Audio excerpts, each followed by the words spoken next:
Good evening guys. Ito pala guys, biyahe tayo guys. Papunta tayo ng Malabon. Ito na tayo sa ano guys, ito pala sa ano. Ito pala yung dito pala yung ano, tatapat tayo ng GMA7 Kamuning. Ito guys, papunta na tayo ng Malabon guys, at dito tayo sa EDSA. Ingat lang tayo guys sa pag-drive kasi pag itong gabi kasi guys ano, mabibilis ang mga sasakyan dito sa EDSA.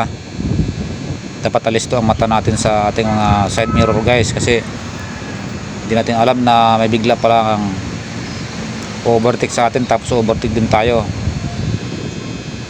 Kaya sa pag-drive guys ano, dapat defensive tayo, may ingat tayo sa bawat kilos ng ating ano, lagi tayong alerto sa ating mga preno. Guys, paliko na ako guys, papunta na to ng ano guys. Ito na yung papunta ng EDSA.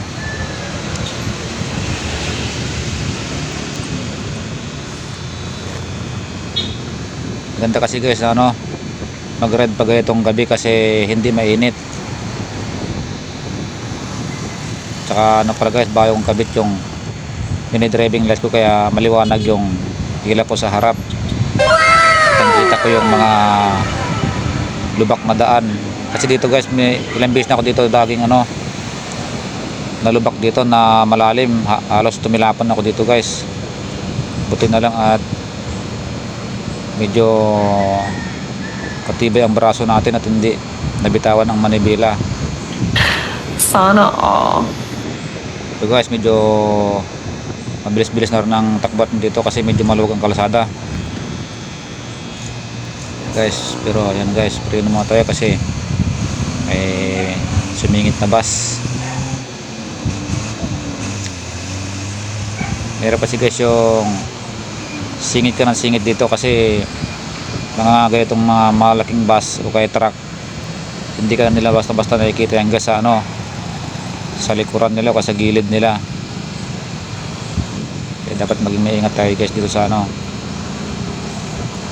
Ito guys, yung mga kasunuran kong mga motor dito guys, grabing bibilis. Ayaw ko naman makipaghabulan guys, tama lang yung takbo ko, takbong pogi lang ba. Sana all. Sige, hanggang dito na aking video. Maraming salamat. Thanks for watching.